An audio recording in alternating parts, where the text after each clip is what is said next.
भारत के दिल भोपाल में घटी एक ऐसी सच्ची घटना जिसने रातों रात उस शहर को शमशान घाट बना दिया था।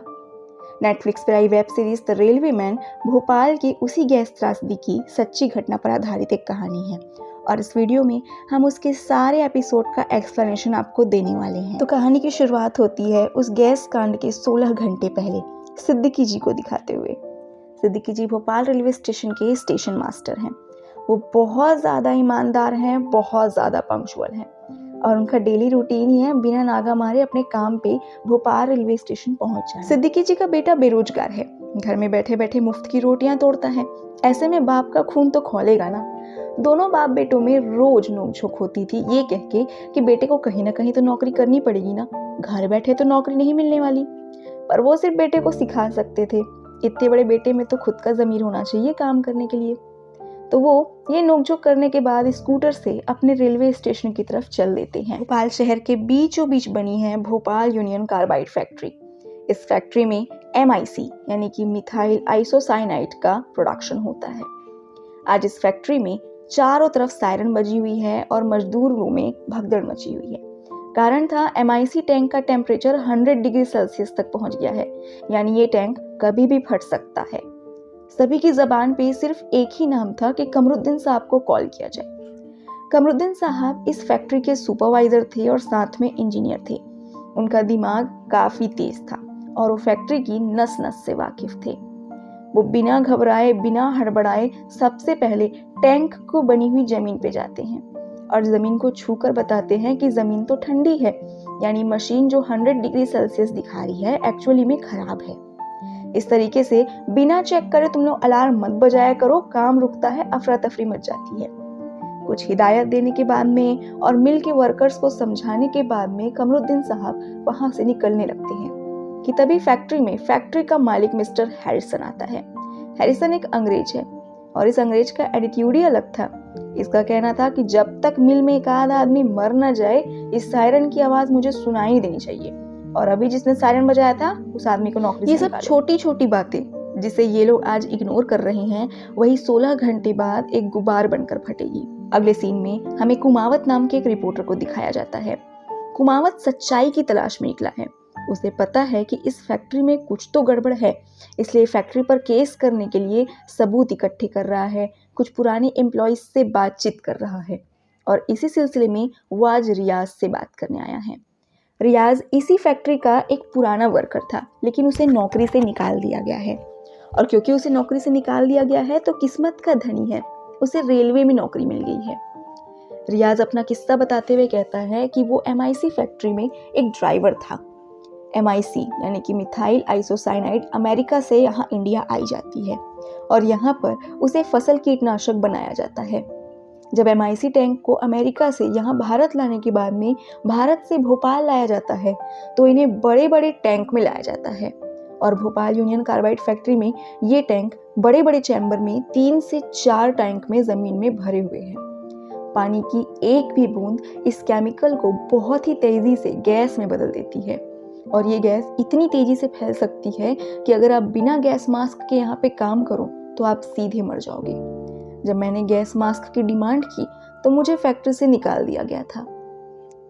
और ठीक इसी बारे में बात कर रहे थे कमरुद्दीन साहब और मैरिसन।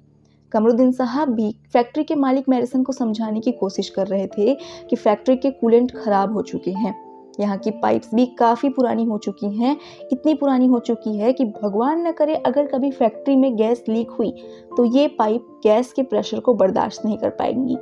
वर्कर्स भी अनट्रेन्ड हैं, इन्हें गैस मास्क भी नहीं दिया जा रहा है और गलती से अगर पानी की एक बूंद भी टैंक के पास पहुंच गई तो फिर अनर्थ हो जाएगा।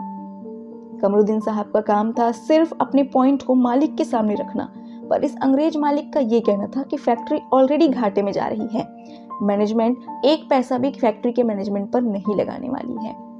और मैंने कहा ना दोस्तों, यही सब बातें धीरे धीरे आपकी चिता तैयार कर रही है। रियाज और कुमावत में बातें चल ही रही थी।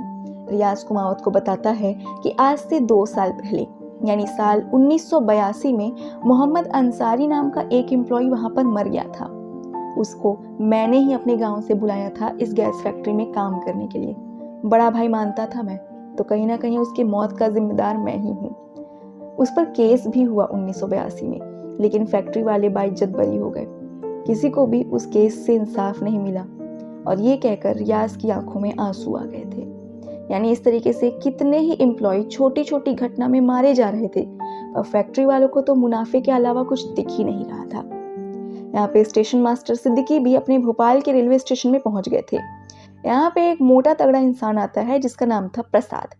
प्रसाद का कहना था कि भोपाल रेलवे स्टेशन की कम्युनिकेशन लाइन खराब है, जिस पर जब सिद्दीकी जी पूछते हैं कि क्या कम्युनिकेशन लाइन बनी है, तो प्रसाद जी झूठ मूठ में ही हाँ कह देते हैं। अब सिद्दीकी जी खुददार इंसान थे, वो खुद जाकर चेक करते हैं कि कम्युनिकेशन लाइन बनी है या नहीं, और देखो कम्युनिकेशन लाइन अभी भी खराब थी। कारण था कि वर्कर काम धंधा छोड़कर जुए खेल रहे थे।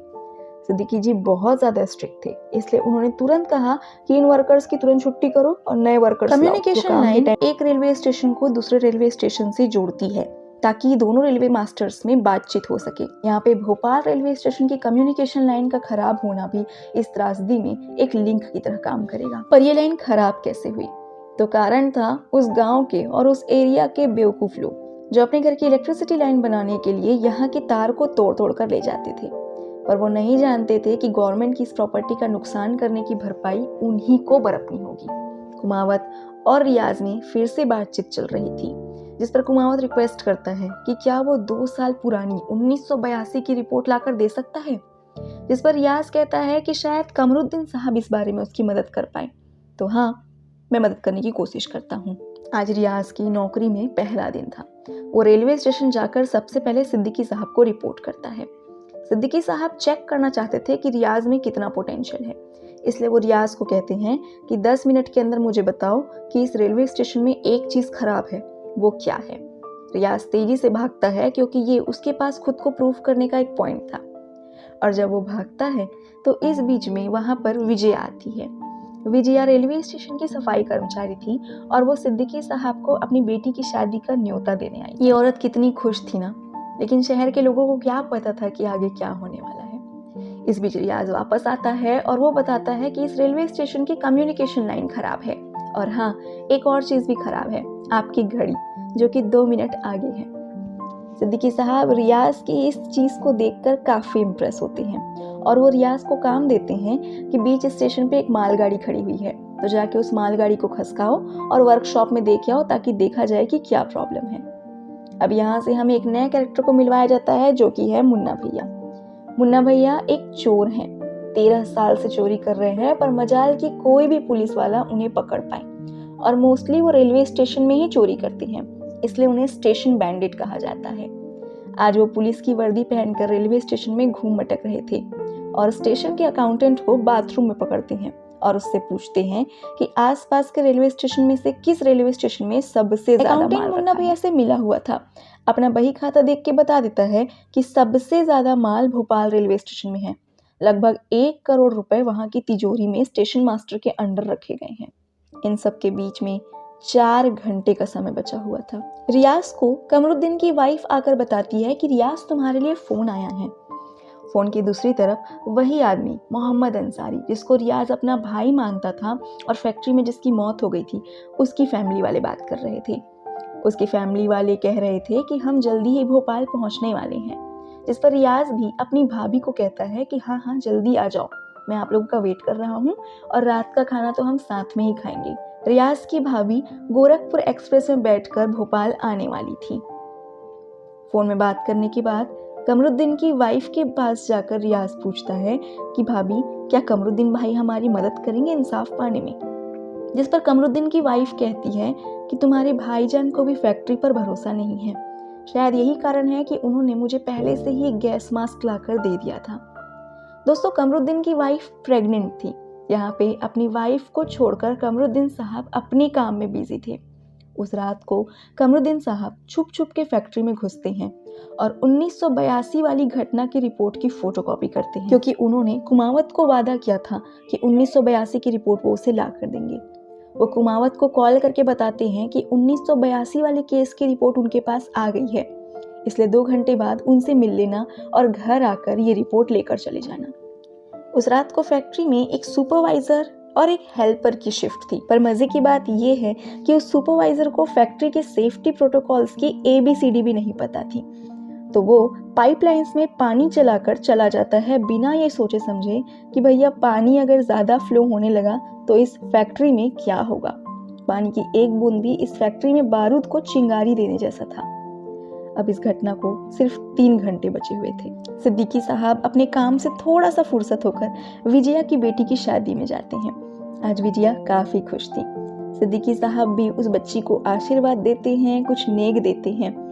पर वहां के लोगों को क्या पता था कि ये खुशी का माहौल कुछ ही देर में मातम के माहौल में बदलने वाला है। सिर्फ 3 घंटे बाद सिद्दीकी साहब अपने काम के इतने पक्के थे कि वो विजया की बेटी को सिर्फ और सिर्फ कॉन्ग्रेचुलेशंस कह पाते हैं और बिना खाना खाए निकल जाते हैं, क्योंकि अभी उनकी रेलवे स्टेशन की शिफ्ट खत्म नहीं हुई थी।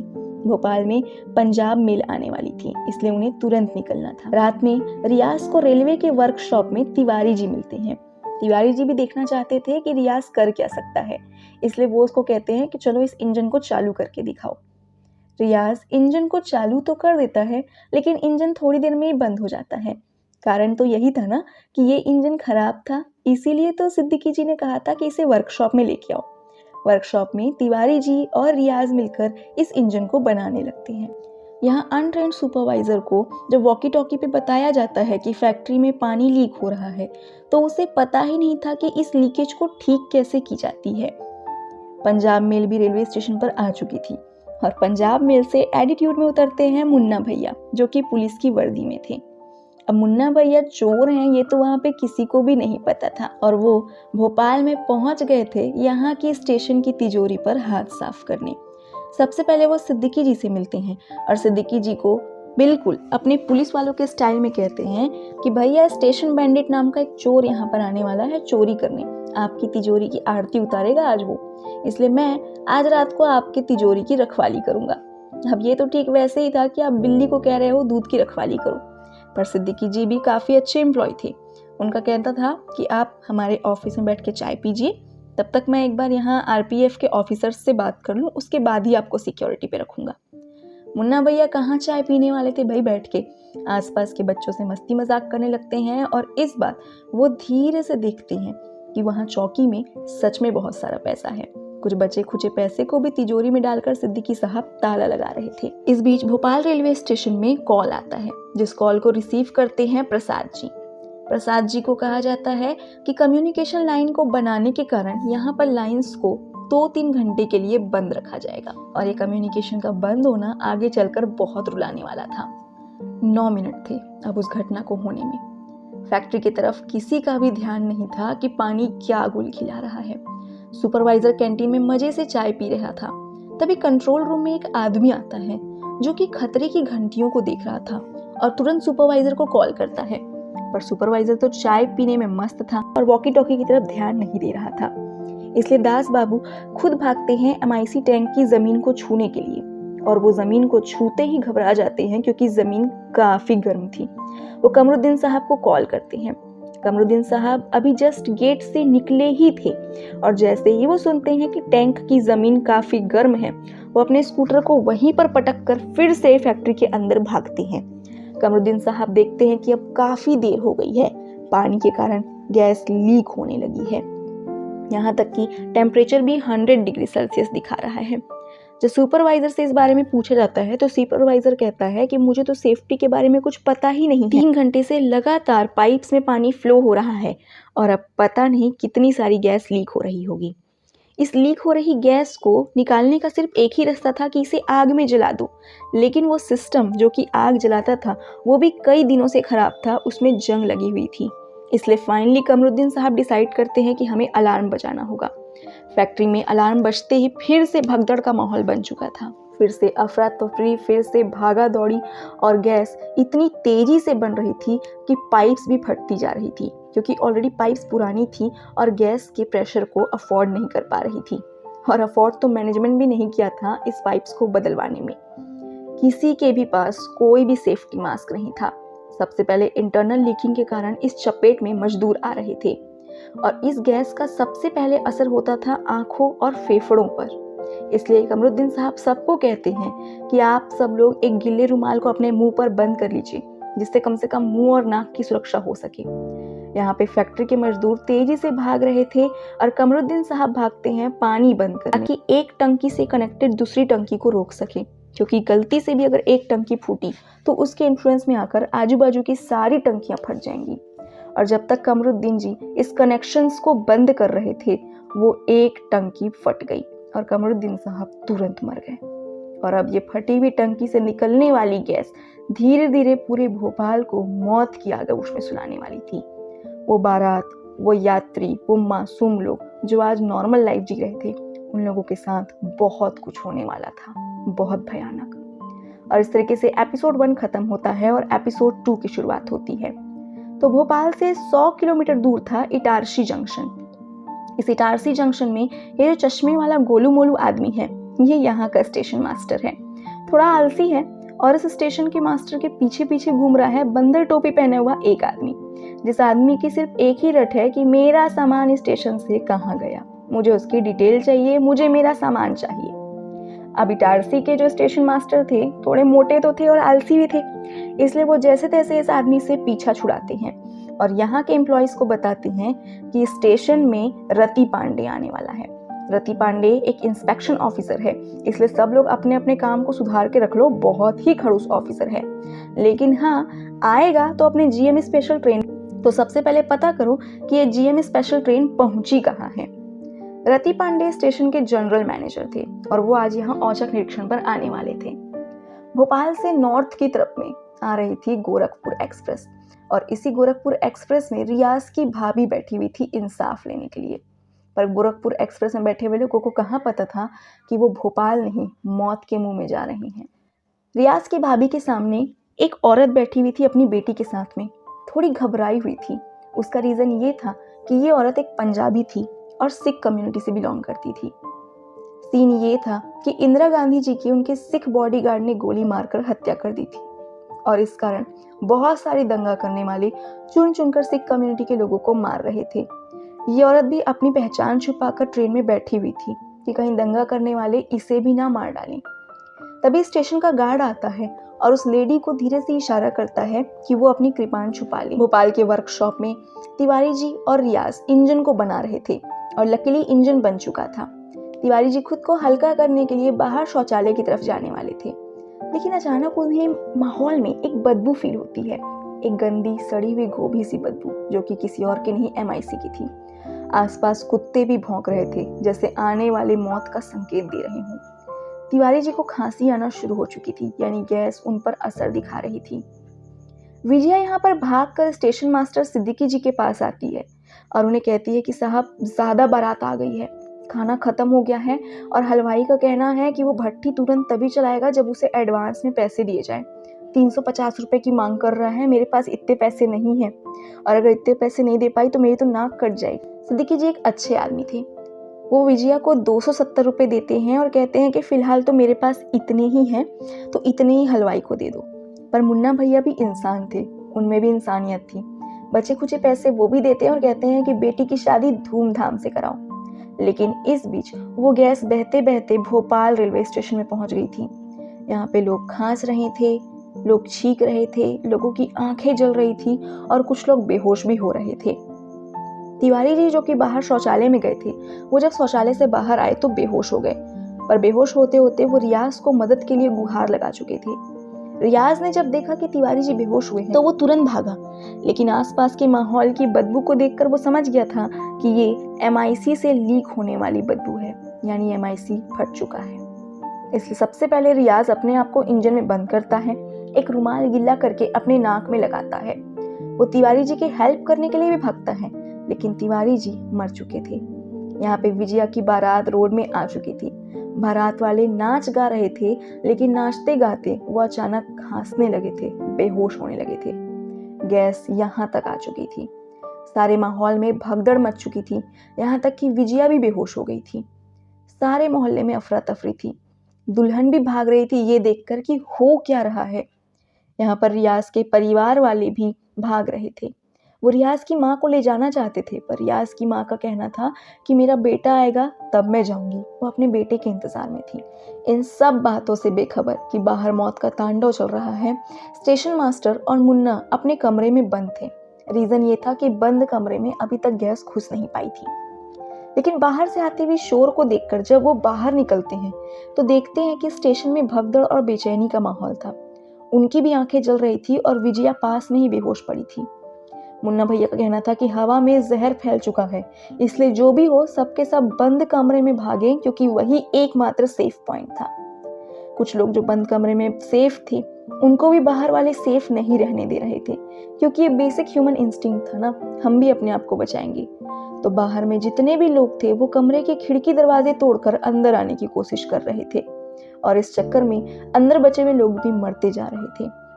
स्टेशन मास्टर सबको कहते हैं कि चलिए वेटिंग हॉल में चलिए, क्योंकि वेटिंग हॉल ही एकमात्र ऐसी जगह थी जो कि बंद। रियाज आसपास के वर्कशॉप के लोगों की जान बचाकर इंजन को स्टेशन की तरफ ले जाने लगता है, लेकिन स्टेशन में अब सन्नाटा पसर चुका था। कुछ लोग प्लेटफॉर्म पे ही मरे हुए थे और कुछ जो जिंदा थे वो जा रहे थे वेटिंग रूम की तरफ। भोपाल का एक बड़ा हिस्सा गैस की चपेट में आ चुका था और ये गैस लगातार आगे फैली जा रही थी। कुमावत को जैसे ही पता चलता है कि भोपाल में ये हादसा हो गया है, वो तुरंत अपना कैमरा लेकर उस जगह में भागता है। चाहता तो कुमावत अपने घर में सेफ्टी से रह सकता था, लेकिन उसने चुना था सच्चाई को सामने लाने की राह। यहाँ फैक्ट्री में उस अंग्रेज मालिक एक डॉक्टर के साथ में जाकर चेक करने जाता है टैंक को देखकर वो खुश होता है कि चलो ठीक है, कमरुद्दीन ने कम से कम कनेक्शंस को तो बंद कर दिया जिससे एक ही टैंक फटा है। लेकिन अब क्या फायदा, जब उसे चिल्ला चिल्ला कर लोग बता रहे थे कि ये फैक्ट्री जीती जागती एक मौत की मिसाइल है, तब तो उसे समझ नहीं आया। यहाँ पे वो अंग्रेज अपने एम्प्लॉयज को अप्रिशिएट करता है और कहता है कि आप लोगों के कारण ही फैक्ट्री बची हुई है, इसलिए फैक्ट्री को बंद कर दीजिए, ना कोई फैक्ट्री से अंदर आने पाए ना तो फैक्ट्री से बाहर जाने पाए। और हाँ, इस बीच उस अंग्रेज का ये भी कहना था कि किसी भी हॉस्पिटल, किसी भी पुलिस स्टेशन को ये ना बताया जाए कि फैक्ट्री से गैस लीक हो गई, क्योंकि पहले वो अमेरिका में अपने ऑफिशियल्स से बात करेगा और ऑफिशियल्स जो कहेंगे उसके हिसाब से ही काम करेगा। यानी ये अंग्रेज अभी भी अपनी कन्नी काट रहा था। चाहता तो पुलिस को इन्फॉर्म कर देता तो आज इतने लोग ना मरते, लेकिन उसने सबसे पहले अपने लॉयर्स को कॉल किया। यहाँ कुमावत की भी आंखें जल रही थी, वो भी अपने मुंह में कपड़ा बांधता है और अभी भी उसके पास ऑप्शन था कि वो घर चले जाए, लेकिन उसके सर पर सच्चाई का भूत सवार था। वो अंग्रेज अमेरिका में फैक्स करता है कि 40 टन MIC लीक हो चुका है। 40 टन, इतनी बड़ी अमाउंट को भी वो कैजुअली लिख के अमेरिका में भेज रहा था, बिना ये सोचे कि बाहर लोगों का क्या हाल हो रहा होगा। भोपाल के वेटिंग हॉल में सबकी आंखें जल रही थी, सभी छटपटा रहे थे। इवन विजया भी छटपटा रही थी, क्योंकि उसे अपनी बेटी से मिलना था, उसकी बेटी की शादी है। लेकिन इससे पहले कि स्टेशन मास्टर उसे कुछ समझा पाते, बेचारी मर जाती है। और इस मौत को अपने सामने देखकर सबको जोर का धक्का लगता है और सब फिर से छटपटाने लगते हैं, परेशान होने लगते हैं। किसी को भी नहीं पता था कि यहाँ पर जो भी हो रहा है क्यों हो रहा है, इसलिए सब अपना अपना दिमाग लगा रहे थे।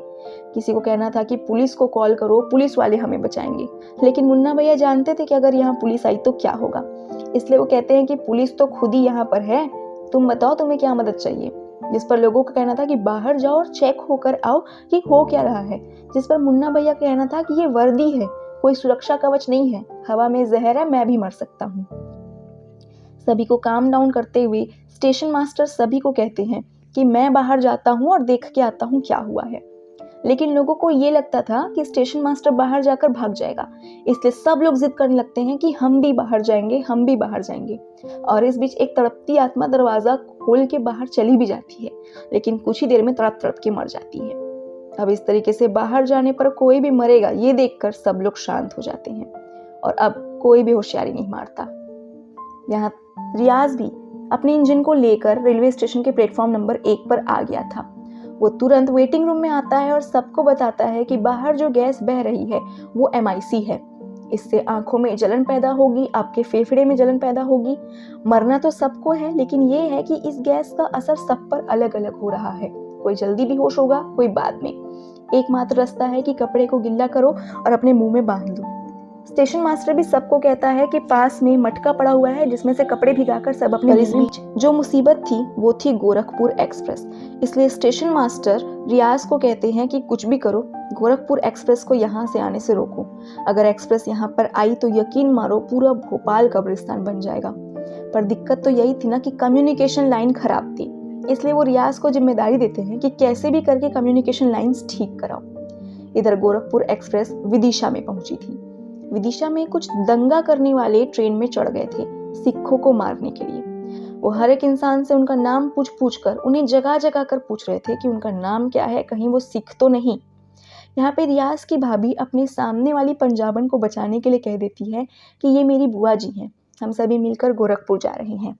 दंगा करने वालों को भी शक नहीं होता है कि ये औरत एक पंजाबी औरत। यहाँ पे ट्रेन का टिकट चेकर ट्रेन के टॉयलेट में जाकर सारे पैसेंजर्स की लिस्ट को फ्लश कर रहा था और बहा रहा था ताकि किसी को पता न चल जाए कि किस सीट पे कौन सा सिख आदमी बैठा हुआ है।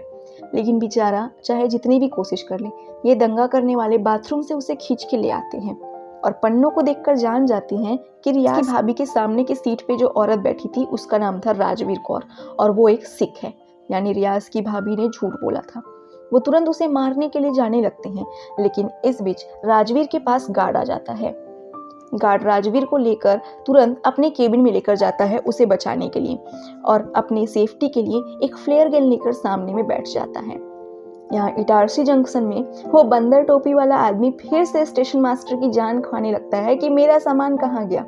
वो सबकी नाक में दम कर रहा था, इसलिए बार बार उसे भगाया जाता था, लेकिन फिर भी वो घूम फिर के फिर अपने सामान को पूछने आ जाता था।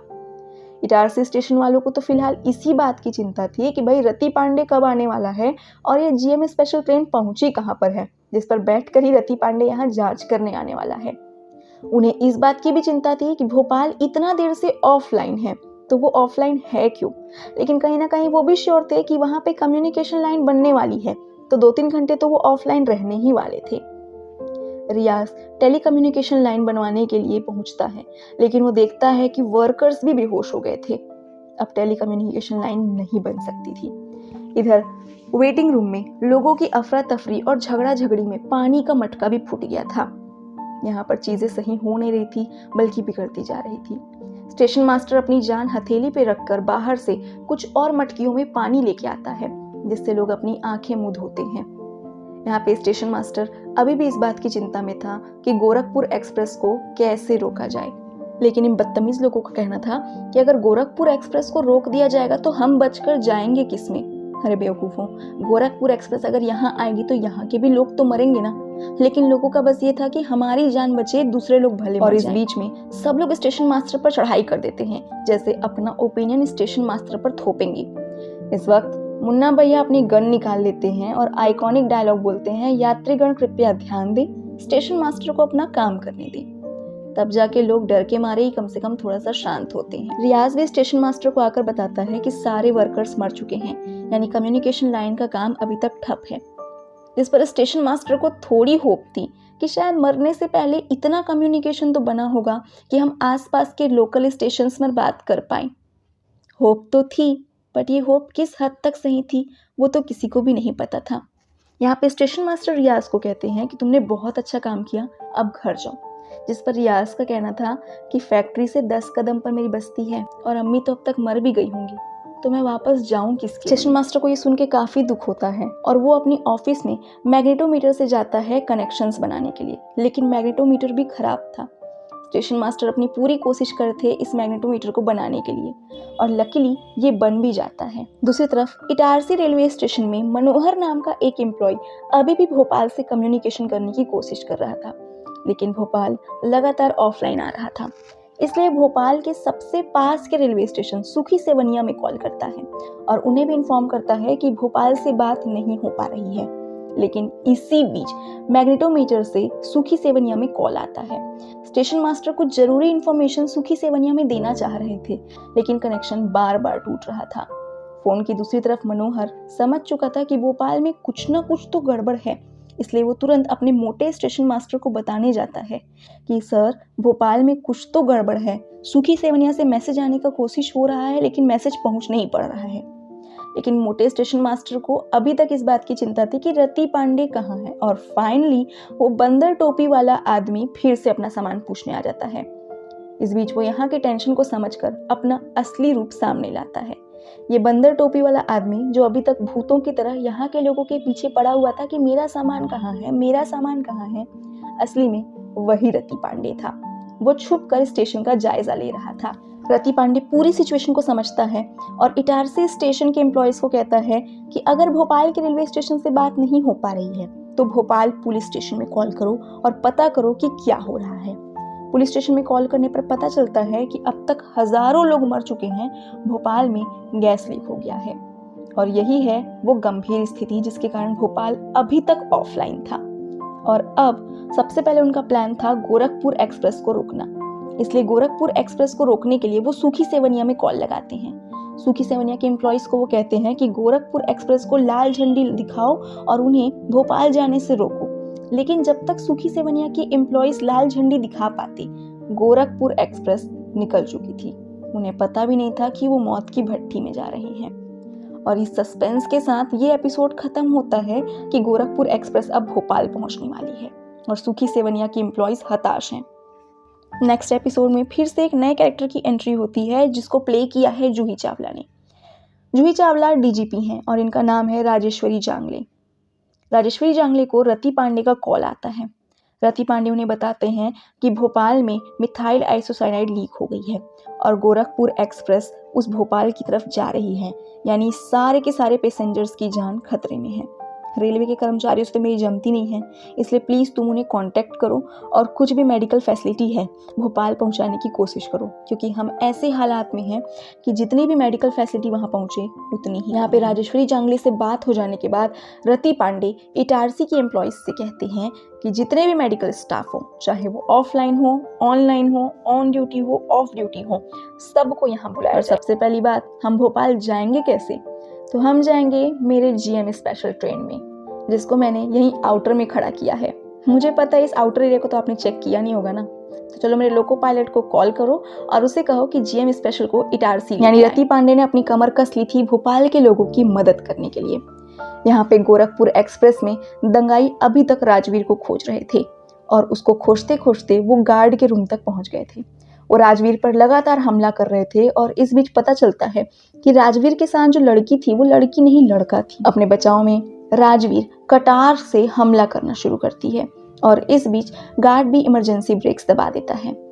लकीली भोपाल से 7 किलोमीटर दूर गोरखपुर एक्सप्रेस रुक चुकी थी। गार्ड राजवीर को लेकर भागता है और वो तुरंत उसे पायलट के केबिन में लेके आता है। लोको पायलट की केबिन में वो सारी सिचुएशन को समझाता है और कहता है कि हमें दंगा करने वालों को ट्रेन से उतारना होगा, वरना ट्रेन में कत्लेआम मच जाएगा। इसलिए मैं ट्रेन से भागूंगा और जैसे ही मैं जंगल में जाकर फ्लेयर गन जलाऊं, ट्रेन को भगा देना। प्लान बिल्कुल क्लियर था, अब इसको इम्प्लीमेंट करने की देरी थी। यहाँ भोपाल के प्रतीक्षालय में पानी खत्म हो गया था। पानी के कारण लोग खास के तड़प रहे थे। भोपाल के रेलवे स्टेशन में कोई ट्रेन ना आ रही थी ना जा रही थी जिसमें बैठकर लोग यहाँ से भाग सके।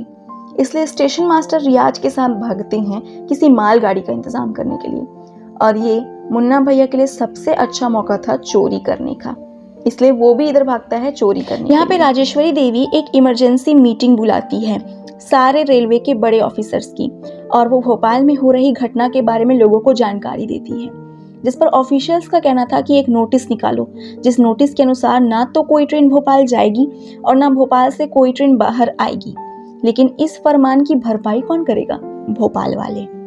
राजेश्वरी देवी जैसे ही इस नोटिस को सुनती हैं, वो तुरंत रति पांडे को कॉल करती हैं और रति पांडे को इस ऑर्डर के बारे में बताती हैं। अब इस ऑर्डर के आने से रति पांडे को नुकसान था, क्योंकि वो तो अपनी ट्रेन लेकर भोपाल जाने वाला था ना। जिस पर राजेश्वरी देवी कहती हैं कि जब तक रिटर्न नोटिस निकलेगा और सभी रेलवे स्टेशन में पहुंचेगा, तब तक अगर तुम चाहो तो अनऑफिशियली मदद करने के लिए जा सकते हो। अब ये सुनकर रति पांडे तुरंत अपनी जीएम स्पेशल लेकर निकल जाते हैं। यहाँ डॉक्टर्स की टीम भी इटारसी आ चुकी थी।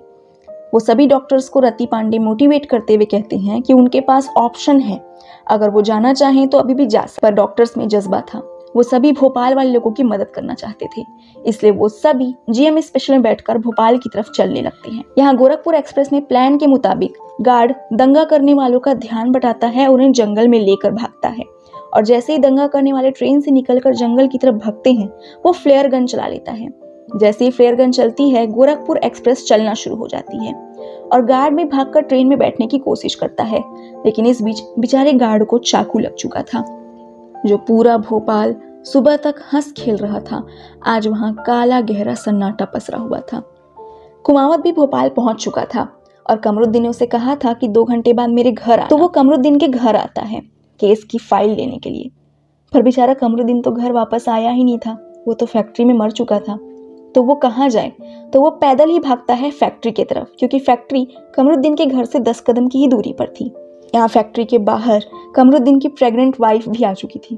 बेचारी गैस मास्क लगाई हुई थी, वही गैस मास्क जो कमरुद्दीन ने उसे सेफ्टी के लिए दिया था। वो फैक्ट्री के आगे आकर जोर जोर से गेट को खटखटाने लगती है, क्योंकि कमरुद्दीन का स्कूटर वहीं गेट पर ही पड़ा हुआ था। वो जानती थी कुछ तो यहाँ पर बड़ा भयंकर हुआ है। तब तक कुमावत भी फैक्ट्री में आ चुका था और कमरुद्दीन की वाइफ को डिलीवरी का टाइम आ चुका था, उसे लेबर पेन शुरू हो गया था। कुमावत कमरुद्दीन के स्कूटर में ही उसकी वाइफ को बिठाकर हॉस्पिटल की तरफ जाने लगता है, लेकिन बेचारे कुमावत की आंखें जल रही थी, स्कूटर डगमगा रहा था। इधर उस प्रेग्नेंट लेडी की भी मास्क जो था वो हल्का फटा हुआ था, जिसके कारण गैस हल्के हल्के उसकी भी आंखों में जाकर उसे भी जला रही थी। एक तरफ लेबर पेन और दूसरी तरफ इस गैस की जलन। बहुत ही मार्मिक घटना थी। यहाँ दिल्ली में एक आलीशान होटल में एक जर्मन डॉक्टर जिसका नाम ब्राउन था, वो आया था भारत की सस्ती दवाइयाँ खरीदने के लिए। तभी होटल में कॉल आता है जो कि डॉक्टर ब्राउन के लिए ही था। डॉक्टर ब्राउन को कॉल आया था भोपाल यूनियन कार्बाइड कंपनी के हॉस्पिटल की तरफ से। हॉस्पिटल वाले ब्राउन को पूरी सिचुएशन समझाते हैं और पूछते हैं कि इस आइसोसाइनाइड गैस का एंटीडोट क्या है। यहाँ डॉक्टर ब्राउन को भी पता चल चुका था कि भोपाल में क्या हो रहा है और पूरी आइसोसाइनाइड शहर में फैल चुकी है। मुन्ना भैया मौका पाकर तिजोरी की चाबियां चुराकर चोरी करने लगते हैं, लेकिन तभी उन्हें प्रसाद देख लेता है।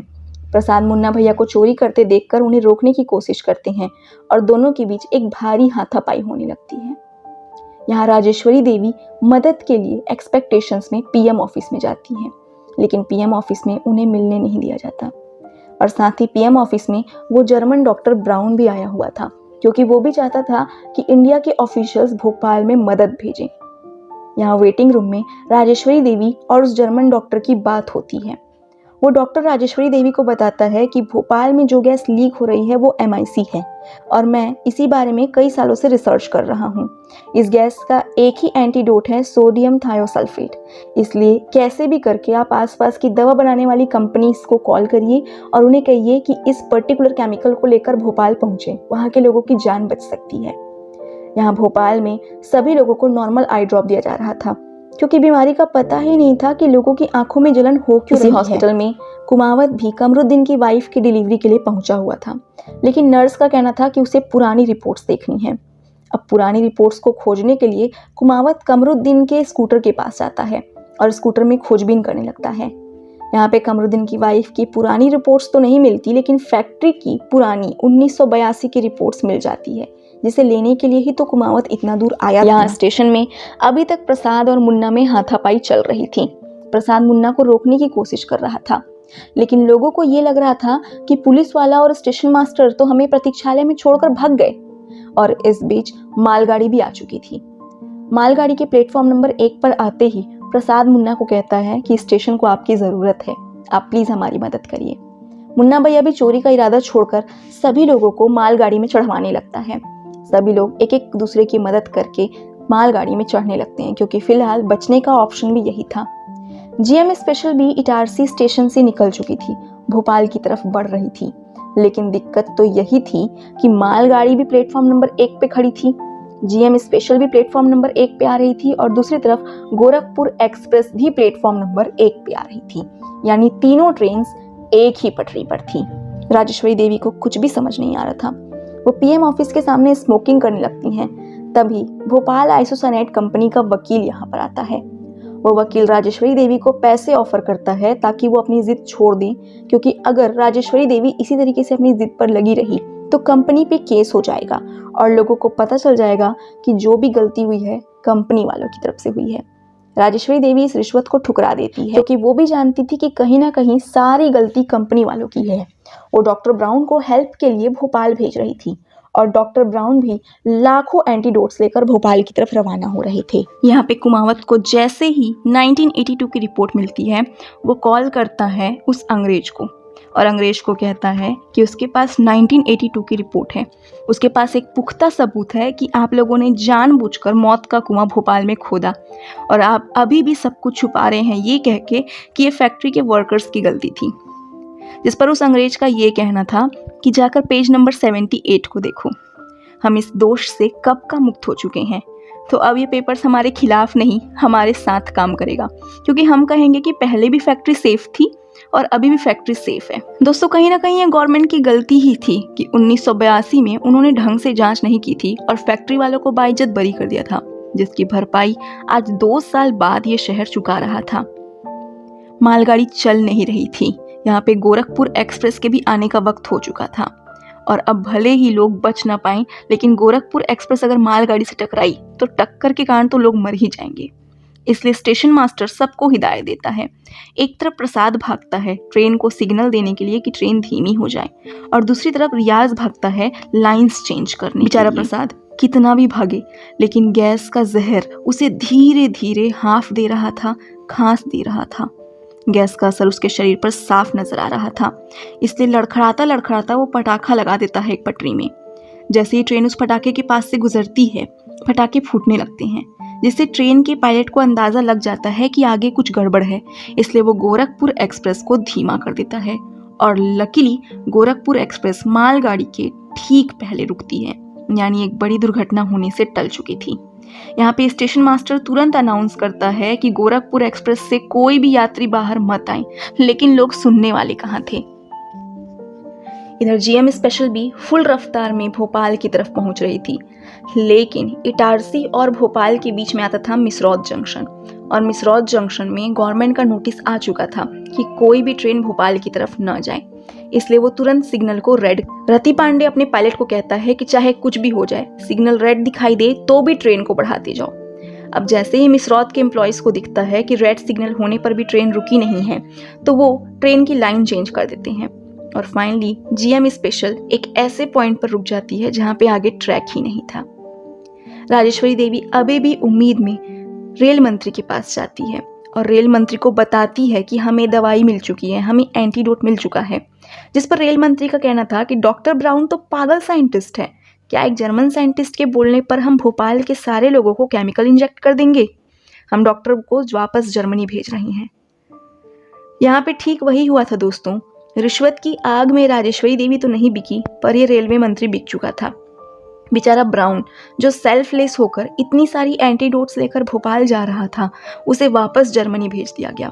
उसकी बात को सुना ही नहीं गया। शायद पढ़े लिखे लोगों का यही अंजाम होता है। यहाँ गोरखपुर एक्सप्रेस में हिदायत देने के बावजूद बेवकूफ़ लोग स्टेशन से बाहर आने लगे थे और जो बाहर आते जा रहे थे वो बेहोश होते जा रहे थे। यहाँ पे शहर से भी काफ़ी की भीड़ रेलवे स्टेशन की तरफ आ रही थी, यानी बहुत सारे लोग मर रहे थे और सबको सिर्फ एक ही उम्मीद थी कि शायद ट्रेन से वो बाहर जा सकते हैं। इस भीड़ के बीच में स्टेशन मास्टर, मुन्ना भैया, सब लोग अपनी जी जान लगा दे रहे थे लोगों को मैनेज करने में और लोगों को सेफली ट्रेन में सवार करवाने में। गोरखपुर एक्सप्रेस के लोको पायलट को स्टेशन मास्टर सिद्दीकी अपना हाथ में लिखा हुआ नोटिस देते हैं कि जितने भी लोग ट्रेन में भर गए हैं उन्हें लेकर यहाँ से निकला जाए। रति पांडे को राजेश्वरी कॉल करके सारी बुरी खबर बताती है। उन्हें यह भी बताती है कि कैसे रिश्वत की आंच में सारे लोग बिक गए, कैसे एक जर्मन ऑफिसर था जो मदद करना चाहता था, उसे भगा दिया गया। और बातों बातों में हमें पता चलता है कि रति पांडे और राजेश्वरी देवी पति पत्नी थे, लेकिन कुछ खुटपुट बातों के कारण उनमें तलाक हो चुका था। लेकिन हाँ, मनोहर खुशखबरी देता कि आपके काम से मोटिवेट होकर झांसी, जबलपुर और इंदौर से भी मेडिकल ट्रेन रवाना हो रही है भोपाल में मदद करने के लिए। कम से कम यहाँ पे छोटी सी होप जागी थी। गोरखपुर एक्सप्रेस चलने के लिए तैयार थी, डब्बे खचाखच भरे हुए थे, लेकिन गैस के कारण अभी भी लोगों का दम घुट रहा था। दिक्कत ये पैदा हो गई थी कि गोरखपुर एक्सप्रेस प्लेटफॉर्म नंबर 1 पे खड़ी थी और जीएम स्पेशल भी फुल स्पीड में प्लेटफॉर्म नंबर 1 की तरफ आ रही थी और इस टक्कर से कई लोगों की मौत हो सकती थी। मुन्ना भैया तुरंत वॉकी टॉकी पे रियाज को इस बारे में बताता है। वो कहता है कि कैसे भी हो लाइंस को चेंज करे, वरना गोरखपुर एक्सप्रेस और जीएम स्पेशल एक ही ट्रैक पे टकराकर खत्म हो जाएंगी। रियाज अपनी पूरी ताकत से पटरियों पर तेजी से भागता है, लेकिन वो भी बेहोश होकर गिरने लगता है। उसकी आंखों के सामने ही उसे दोनों ट्रेन्स की हेडलाइट दिख रही थी, लेकिन वो कैसे भी हिम्मत करके ट्रैक्स को चेंज कर देता है। दोनों पायलट्स भी एक दूसरे को देख पा रहे थे कि कैसे ट्रेन आमने सामने खड़ी हुई है, लेकिन एंड टाइम पे पटरियां बदल जाती हैं और दोनों ट्रेन एक दूसरे को क्रॉस होकर निकल जाती हैं। रियाज और यहाँ पर स्टेशन मास्टर ने भी दम तोड़ दिया था। स्टेशन मास्टर को मरा हुआ देखकर मुन्ना भैया उनकी लाश पर एक चादर चढ़ाता है और उनकी जेब से चाबी चुराकर भागता है पैसे चुराने के लिए। यहाँ पे कुमावत हॉस्पिटल में सभी लोगों के हालात की फोटो खींचता है और यही फोटोज थी जो आगे चलकर भोपाल में हुए त्रासदी की असली तस्वीर लोगों के सामने दिखाने वाली थी। और जीएम स्पेशल जो भोपाल पहुंची थी वो हर पॉसिबल ट्रीटमेंट वहां के लोगों को देने की कोशिश कर रही थी। रेल मंत्री राजेश्वरी देवी से कहता है कि नोटिस निकलने के बावजूद कुछ ट्रेन्स थी जो भोपाल आई गई थी, तो इनके ऊपर कार्यवाही की जाए, जिस पर राजेश्वरी देवी अपना इस्तीफा दे देती है, क्योंकि वो वहां पर जान बचाने के लिए गए थे, नियम तोड़ने के लिए नहीं गए थे। तो मंत्री का जमीर भले ही मर गया हो, राजेश्वरी देवी अभी भी एक खुददार औरत। भोपाल में पूरी हवा साफ हो चुकी थी। प्रकृति अपने आप को साफ हमेशा कर ही लेती है। भोपाल में एक अजीब सी शांति थी। ये मौत की शांति थी, कोई खुशी की शांति नहीं थी। कई हजारों पेड़ सूख गए थे। कई लोगों को उस दिन पलायन करना पड़ा था। जिन सिखों को लोग चुन चुन कर मार रहे थे, उन्हीं सिखों ने भंडारे लगवाए। जब आरपीएफ के जवान भोपाल रेलवे स्टेशन में पहुंचे तो उन्हें लगा कि तिजोरी तो पूरी खाली है, इसलिए वो स्टेशन मास्टर पर शक करने लगे और कहने लगे कि स्टेशन मास्टर मौका पाकर करोड़ों रुपए चुराकर भाग गया। आरपीएफ के जवानों की ये बातें मुन्ना भैया भी सुन रहे थे, और मुन्ना भैया भी एक इंसान थे। जो इंसान रात भर अपनी बिना परवाह किए लोगों की मदद कर रहा था, उसके बारे में वो गलत कैसे सुन सकते थे। इसलिए मुन्ना भैया चुपचाप जाकर पैसों पे जिन लोगों का नाम पता था, उन लोगों की लाश को उनके रिश्तेदारों को सौंप दिया जा रहा था। जिन लोगों का नाम नहीं पता था और जिनकी लाश को कोई पूछने नहीं आ रहा था, उन्हें कब्रिस्तान में जाकर दफना दिया जा रहा था। इस बीच स्टेशन मास्टर का बेटा भी आता है अपने पापा को खोजते हुए, लेकिन उनकी लाश नहीं मिलती है। रति पांडे जब भोपाल में सिचुएशन का जायजा लेने के लिए पहुंचती हैं और वहां पे लोग स्टेशन मास्टर की चोरी के बारे में बात करते हैं, तो रति पांडे फिर से तिजोरी खुलवाते हैं। इस बार तिजोरी पैसों से खचाखच भरी हुई थी, और तब रति पांडे आरपीएफ के ऑफिसर्स को बहुत जोर से डांटता है और कहता है कि मैं किसी भी रेलवे एम्प्लॉय के बारे में बुरा शब्द नहीं सुन सकता। आपको क्या लगता है यहाँ पर रात भर लोगों की मदद किसने की थी? गोरखपुर एक्सप्रेस को रवाना किसने किया था? और गोरखपुर एक्सप्रेस और जीएम स्पेशल जब सामने से आ रही थी तो ट्रैक किसने बदलवाई थी? ऐसे ईमानदार ऑफिसर के बारे में मैं कुछ भी सुनना नहीं चाहूंगा। मुन्ना भैया भी खुश थे। सारे पैसों में से सिर्फ 100 का एक नोट था जो वो रखे हुए थे।